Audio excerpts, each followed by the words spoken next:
रेगिस्तान, ये चोलिस्तान है।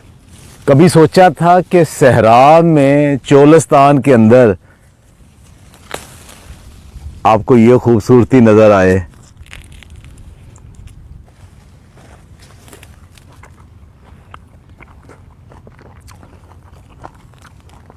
सुभान अल्लाह। ये मट्टी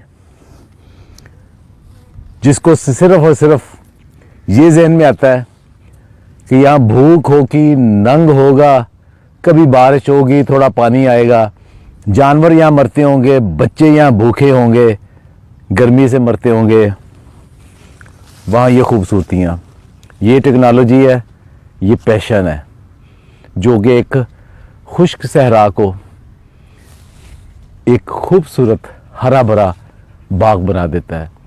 और वो भी किसी जंगली बूटियों से, कीकर से नहीं, फ्रूट से। टीले, झाड़ियाँ, कीकर, पानी की कमी, कहीं कभी कभी बारिश, नीचे कड़वा पानी, ऐसे ही ये लकोदक सहरा पड़ा हुआ है जिसको चोलिस्तान भी कहते हैं, रोही भी कहते हैं ख्वाजा गुलाम फरीद की।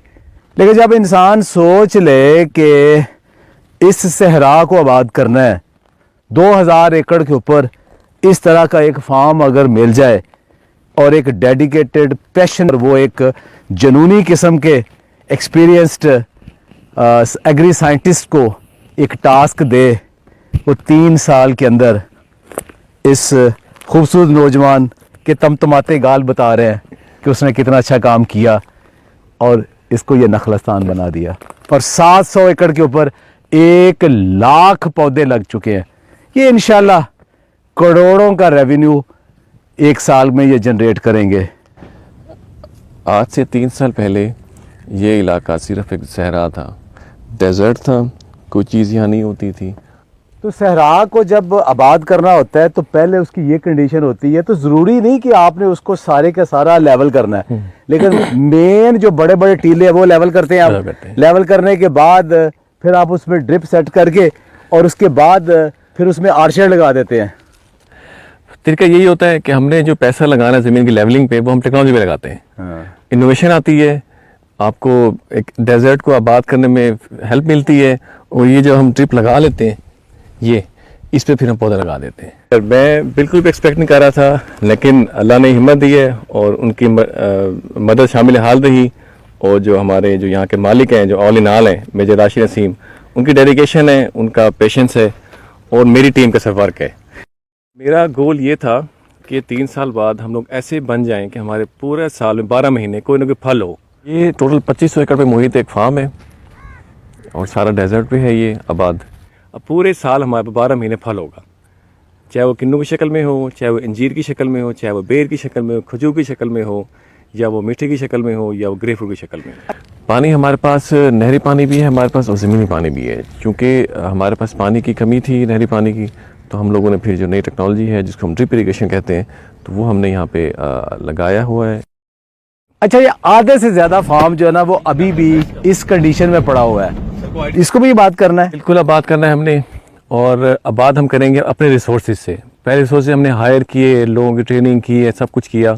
अब हमारे ही लोग ट्रेन हो चुके हैं लोकल। इसका मतलब है कि 700 एकड़ आपने आबाद कर लिया, उसकी कमाई से अब आपने जो बाकी का है, जो बाकी का आपका 1300 एकड़ अभी पड़ा है, तो 1300 एकड़ भी आप आबाद कर लेंगे। तो अगले 10 साल बाद आप देख रहे हैं कि ये पूरा 2000 एकड़ फुल ग्रीन होगा। सर हम लोग, मैं देखता था ऑस्ट्रेलिया को, अमेरिका को, कैलिफोर्निया को कि उनके कॉर्पोरेट फार्म्स हैं, बड़ी बड़ी मशीनरी हैं, व्हाई नॉट पाकिस्तान? तो पाकिस्तान में होने जा रहा है इंशाल्लाह। और आप देख रहे हैं भी इंशाल्लाह आने वाले 10 साल दूर भी नहीं है, आपको 2-3 साल में इंशाल्लाह वो फीलिंग आएगी, इंशाल्लाह नजर आएगा आपको कि यहाँ पे भी हो सकता है। तो आप कोई फॉरेनर जो एक्सपर्ट है वो हायर करते हैं या खुद ही सारा कुछ करते हैं? सर हमारे पास, मेरे पास जो मेरी यूनिवर्सिटी है, आप हैं, और जो आपके अलावा जो मेरे टीचर्स हैं उनसे मैं गाइडेंस लेता हूँ, क्योंकि उनका एक्सपोजर है सबका इंटरनेशनली। तो हमने लोकल अपने जो फैकल्टी है उससे मैं ज़्यादा डिस्कस करता हूँ और उनकी एक्सपर्टीज़ को हम लोग फिर फील्ड में एग्जीक्यूट करते हैं। तो मेरे ख्याल से अगर फॉरेनर आते हैं तो वो सर्टेन टाइम के लिए आते हैं, उनको हमारी कंडीशंस का नहीं पता। तो जो आप लोग हैं, लोकल्स हैं, तो आपको कंडीशन का ज़्यादा बेहतर पता है। तो कौन कहता है कि सिर्फ गैर मुल्की आके यहाँ पे काम करते हैं, लोकल काम नहीं कर सकते? ये आपके सामने एक एग्जाम्पल है, पाकिस्तान की सबसे बड़ी एग्जाम्पल है।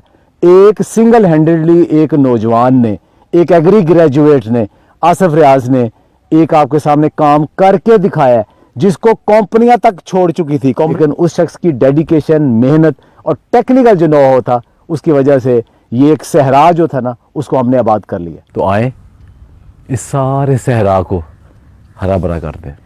Hello, Dr. Basra. How are you? Enjoying?